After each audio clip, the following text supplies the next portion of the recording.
আজকে আমি আবার মিরপুর বিআরটিতে যাচ্ছি, কারণ আমি ওই যে কয়েকদিন আগে যে আমার অ্যাপজেড ভার্সন 2টা বিক্রি করছিলাম ওটার নাম ট্রান্সফার করার জন্য। আমি দেখাবো কিভাবে নাম ট্রান্সফার করতে হয় বা কি কি করতে হয়, আমি নিজেও জানি না, যাই আপনাদেরও দেখাই। কিন্তু এর আগে আমার সাথে কিছু অদ্ভুত ঘটনা ঘটে গেছে যেটা আমি আপনাদের সাথে শেয়ার করবো এখন। সেটা হচ্ছে আমি যার কাছে গাড়িটা বিক্রি করছি তার কাছে আমি 2 লাখ টাকা চাইছিলাম, সে আমাকে 1,90,000 দিছে আর বলছে আর দিবে না, এরকম কিছু কথা হয়েছিল। তারপরে আমি বলছি যে না, আমার 93 দেওয়াই লাগবে, আমি আর এই নিচে বিক্রি করবো না। সে অনেক জোরাজোরি করে আমাকে বলছিল যে ভাই আপনাকে যাওয়া আসার খরচ দিয়ে দিব আর হচ্ছে খাওয়াই দিব। ওকে ফাইন, আমি এইসব করে বসে আছি। সে কি করছে, ওই গাড়ির নাম ট্রান্সফার 1 মাস হয়ে গেছে করায় নাই। না করানো কারণে আমি টেনশনে পড়ে গেছিলাম যে নাম ট্রান্সফার করাইতেছে না, ফোন দিচ্ছি বারবার কথা হইতেছে কিন্তু নাম ট্রান্সফার করাইতেছে না। পরে কালকে রাতে এক ভদ্রলোক আমাকে ফোন দিয়ে বলে যে ভাই আমি আপনার গাড়িটা নিছি। সে ভদ্রলোক হচ্ছে সেকেন্ড হ্যান্ড গাড়ির ব্যবসায়ী। ও যে ওই অবস্থায় গাড়ি বিক্রি করে দিছে আমাকে না জানাইয়া, অথবা জানাইছে আমার মনে নাই, কিন্তু একজন ব্যবসায়ীর কাছে যে বিক্রি করবে এটা আমি দাঁড়ান ওইটা আমি বুঝি নাই। আমি কি করলাম, তখন ওরে ফোন দিলাম যে ওই লোক আমার ফোন দিয়ে বললো যে ভাই কালকে নাম ট্রান্সফার করাবো, প্লিজ একটু আসেন। এই সেই পরে আমি তো আসলাম এবং ওই লোকরে ফোন দিলাম যে ভাই আমার বাকি 3,000 টাকা দেন। পরে ও আমার সাথে পুরো বলতেছে ভাই কিসের 3,000 টাকা, কোনো কথাই হয় নাই। পরে অনেকক্ষণ কথা বলার পরে আমি ওনারে বুঝাই বললাম যে ভাই এরকম 2,000 টাকা দেওয়ার কথা ছিল, কিন্তু আপনার সাথে কথা হয়েছে যে আপনি খাওয়াই দেবেন, অ্যাটলিস্ট খাওয়ালেও তো আমার 1,000 টাকা লাগে, এই টাকা তো আমি ছাড়বো না বস। সো অনেক জল্পনার পরে নাম ট্রান্সফার করতে যাচ্ছি। নাম ট্রান্সফার করাটা খুবই ইম্পর্টেন্ট, আদারওয়াইজ ওই গাড়ি নিয়ে যদি কেউ কোনো ঝামেলা করে সবার আগে ফাঁসবো আমি, কারণ আমার নামে গাড়ি। তো আমি এই ব্যাপারটা একটু তাড়াহুড়া করলাম, আজকে আমার ছুটি, তো চিন্তা করলাম যে ভালো সময় পাইছি, এর মধ্যেই আমার নাম ট্রান্সফার করতে হবে।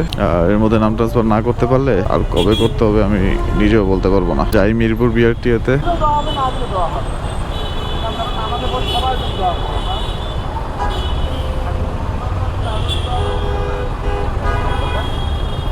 ভাই মিরপুর বিআরটিএ সোজা গিয়ে হাতে ডাইনে যাবো। হ্যাঁ ভাই কই আপনি?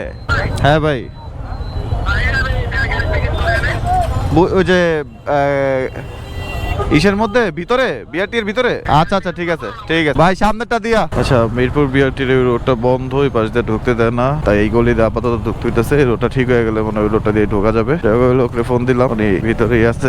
নেক্সট প্রসেস কি আমাকে বলা হয়েছে শুধুমাত্র, সে অবশ্য গাড়ি বিক্রি করে তো সে জানে যে কি কি লাগে না লাগে। সে আপাতত আমাকে বলছে যে অরিজিনাল ভোটার আইডি কার্ডটা আর হচ্ছে 1 কপি পাসপোর্টের ছবি। তো আমি ওইটাই নিয়ে আসছি। উনি অবশ্য আমার কাছে আবার মানি রিসিটটা পায়, যে মানি রিসিট দেয় গাড়ি কেনার প্রথম দিনই মানি রিসিটটা দিয়ে দেয় শোরুম থেকে, ওই মানি রিসিটটাও সে পায়। আর মানি রিসিটটাও খুব ইম্পর্টেন্ট একটা জিনিস, এই প্রমাণ কি আপনি যে গাড়িটা কিনছেন। মানি রিসিট অবশ্যই যত্ন করে রাখতে হবে। এই যে এই রোডটা ভাঙা, এই রোডটা ঠিক থাকলে দিকটা আসা যায়।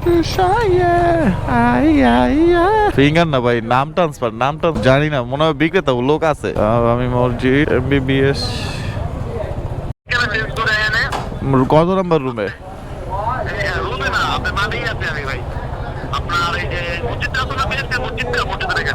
মসজিদটা চিনা, এটা কি বিআরটির ভিতরে না বাইরে?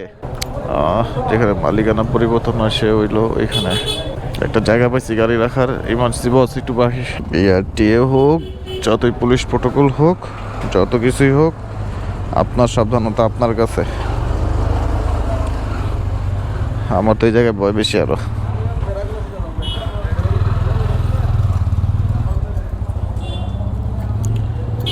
তাই আমি রিস্ক নিতে চাই না, সবারই উচিত বিনা রিস্কে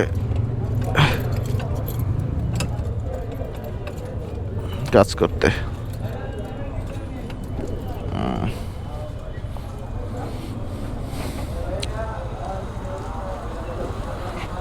এর জন্য তারা মালা দেওয়া যায়।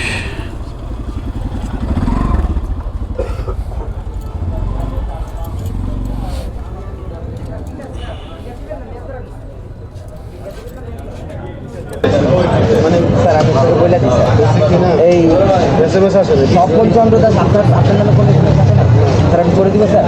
এনআইডি কার্ড স্যার, যদি স্যার ডাটা হয় এখন ডাটা না হলে স্যার রাস্তায় চলতে পারতাম। মেয়াদ চলে নাই, ওই তো 20 তারিখ পর্যন্ত জন্যই তো আছে মেয়াদ বাড়ানো করে দিব স্যার। না সময় লাগবে তো। কি করবেন যদি ডাটা হয়ে যায় এখন চিন্তা করাই দিব, আর ডাটা যদি না হয় মেয়াদ করাই দিব। কয় টাকা লাগবে? মেয়াদ তো আমি বাড়াই দেবো 300 টাকা। 300 টাকা 2 মিনিট আপনি পেয়ে যাবেন। দেখুন তো ডাটা ঠিক আছে।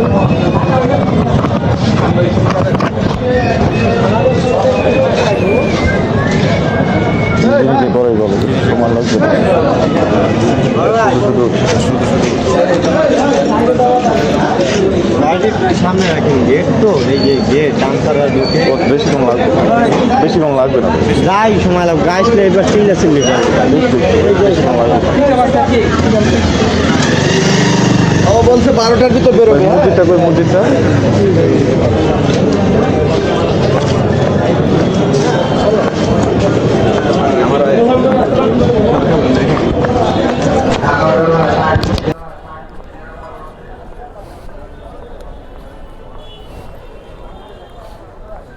যাই হোক অ্যাটলিস্ট পাইছি দে আমার গাড়িটা বস কি অবস্থা ভালো আছেন আমার ভাই ভাই গোপালগঞ্জ থেকে ওয়েট করতেছে আরে উনা আপনার ওই কথা শুই নাই আমি আসছি নালে ভাই আমার হাসপাতালে যাওয়ার কথা কো এটা তো আমার গাড়ি না ওইটা ছবি পাওয়া গেছে ভাই আপনার ছবি ছিল লাগাই দিছি হ্যাঁ হ্যাঁ এই যে এটাই তো দিছিলাম আমি এখান থেকে একটু দাঁড়ানো হেলমেটটা খুলে দাও যাই মোবাইল নাম্বারটা উঠায় ফেলে আর ভাই একটা আইডি কার্ড এখন যদি আইডি কার্ডটা না নি ভাই না আপনার লোকে মজা নেই মনে আর অনেক কষ্ট দিছে আপনারে আইডি কার্ডটা না গাড়ি আমি এক হাতে চালাইছি বুঝছেন ভাই আপনার বইলা দেই গাড়ি আমি এক হাতে চালাইছি আমার বন্ধু বান্ধব লোক আড্ডা দেওয়া বন্ধ করছি গাড়ি চালানোর জন্য যাতে গাড়ি কোনো সমস্যা নেই আপনি ভালো গাড়ি পাইছেন ঠিক আছে হুম ওরে ভাই রে ভাই, আপনি তো কঠিন লোক ভাই আপনি গোপাল করছেন লোক অবশ্যই যাবে ইনশাল্লাহ ইনশাল্লাহ বাংলাদেশে র্যাবের প্রধান আমার মামা আপনি গাড়ি চালান গাড়ি কোনো সমস্যা নাই র্যাবের ডিসি আমার মামা হুম আপনি গোপালগঞ্জ থেকে আসছে গাড়ি নিতেন ঠিক আছে উনি গোপালগঞ্জ নিয়ে যাবে এখন নাম ট্রান্সফার করে এই চালায় যাবেন হ্যাঁ গতকালকে আমাকে গাড়ি অ্যাডভান্স করে উনি রয়ে গেছে আজকে চালায় বাড়িতে যাবে না ঠিক আছে এই ফটো করে আনলি হবে টাকা আছে আনছি ভাই ও সামনা দিলে হয় আপনি গাড়ি বিজনেস করেন না গাড়ি আছে বাসা না নতুন গাড়ি কিনছি এটা বেচেই কিনছি এসএফ কত দিনের নাম ট্রান্সফার করে আসছিলাম আরে বা সোহেল পিছলা লোক মিয়া ভরপুর পিছলা কথা কোনো ডাইস বাইস নাই লোক মানে আলাদা বড় চরম দিছা দেখে মনে হয় সহজ সরল খাবেন ভাই হ্যাঁ না না না আমি সিগারেট খাই না ভাই চা খাবেন না না কিছু খাই না না না খান মিয়া সমস্যা আমি সিগারেট খাই না কিন্তু বেপ খাই খাবেন না আমি গুলো খাই না কিচ্ছু খান না না আমি কিছু না ভাইয়া থাক লাগবে না খাবো না তাহলে ছেড়ে দিতেছি এটা আসলে হাজিরাটা করে ছেড়ে দিতেছি বেশি সময় লাগবে না আপনার তো পরিচিত সব আমার 2 মিনিট লাগবে পরিচিত না সব সব পরিচিত। হ্যাঁ আমি তো জানি আপনার তো পরিচিত থাকবোই আমার এগুলো মুখস্থ কাম আপনি লেগে আমি বই দিছি ওসব বেটা থাকলে আমি ওখানে বেশি দেরি করছি ভাই না না আধা ঘন্টা দেরি করছি আধা ঘন্টা দেরি করছি মানে আপনার আধা ঘন্টা ওয়েট আসার করছেন সময় ভাই বনশ্রীতে আমি একটা টিপ মারছি গেছে একটা মায়ের লিয়া আপনার আইবি বসুন্ধরা আবাসিক 300 টাকা মাইরা আমি টিপ পাই না আমি যখন ওকে বাইরে তখন হচ্ছে আমি নদ দা আপনার যখন প্রথম ফোন দিই আমি ওখানে ওয়াশরুমে তখন আপনি নদ দা আর আমি টিপ না আমার খালি হয়ে গেছে আপনি যদি বলতেন দেরি হইব তাহলে আমি আরো 200 টাকা না না না দেরি বোঝে আমি বুঝি নাই ভাই আমি আজকে রাস্তা একদম ফ্রি ভাই একদম ফ্রি আমি তো যাই হোক ওনাদের কাগজ রেডি করাই ছিল আমি ম্যাজিস্ট্রেটের কাছে গেলাম ম্যাজিস্ট্রেট আমার নাম জিজ্ঞেস করলো কত বিক্রি করলাম জিজ্ঞেস করলো এবং ভোটার আইডি কার্ডের সাথে আমার চেহারা মিলাইলো মিলে সাইন করে দিল সাইন করে দেওয়ার পরেই আমার কাজ ফিনিশ নাও আমি এখন চলে যাব যাই হোক ওনার পরিচিত ছিল বলে এত সময় লাগে নাই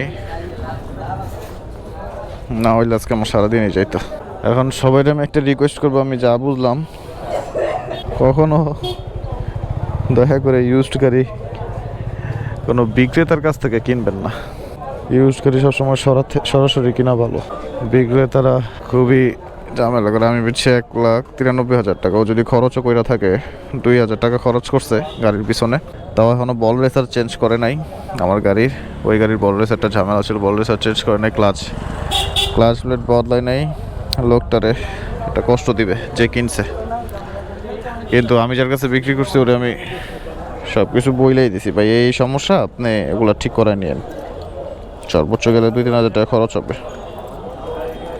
কিন্তু ও যে এত টাকা দিয়ে বাড়তি কিনতেছে কত 2,03,000 2,03,000 টাকা দিয়ে বাড়তি ওই লাভ হয়েছে মাঝখান দিয়ে 10,000 টাকা লাভ হয়ে গেছে যে ই করতেছে দালালি করতেছে ওর 10,000 টাকা লাভ হয়ে গেছে যদি ওই লোকটা আমার থেকে সরাসরি কিনতো তাহলে কিন্তু এই 10,000 টাকা কম পাইতো সো সেকেন্ড হ্যান্ড গাড়ি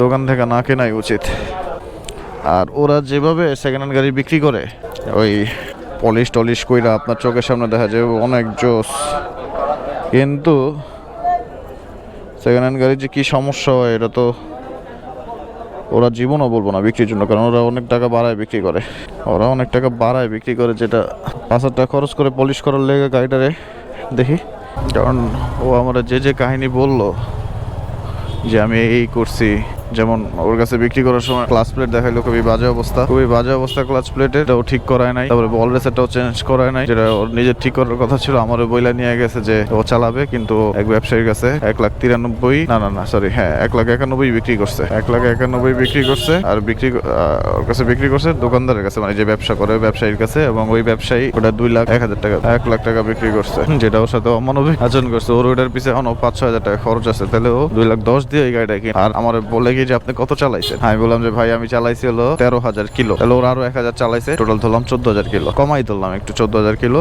ওরা আমার বলছে যে ভাই ওরে বললেন না এটা 14,000 কিলো এটা 8,000 কিলো করে দিছি আমি কই বাবা তো কঠিন ব্যবসায়ী প্রত্যেকটা ব্যবসায়ী 100% মিটার টেম্পার করবে যারা ইউজ গাড়ি বিক্রি করে এখন উচিত কি জানেন কখনো কোনো মানুষের হাত থেকে গাড়িটা কেনা উচিত না অলওয়েজ উচিত মানে মানুষের বলতে কি কোনো যে সেকেন্ড হ্যান্ড দোকান বাজার যারা দালালি করে ওই টাইপের লোক থেকে গাড়ি কেনা উচিত না আপনি সরাসরি যে বিক্রি করতেছে বিক্রেতার কাছ থেকে কিনবেন খারাপ ভালো সব জানতে পারবেন আর ওই বিক্রেতার চেহারা দেখলেই বুঝতে পারবেন যে সে কেমন চালায় যাই হোক বিআরটির ভিতরে অনেক কিছু তো দেখানো সম্ভব না যতটুক পারছি আপনাদের সাথে শেয়ার করছি দেখা হবে ইনশাল্লাহ নেক্সট কোনো ভিডিওতে আই হোপ আপনাদের একটা উপকারী হবে এগুলা এই ভিডিওটা দেখে আল্লাহ হাফেজ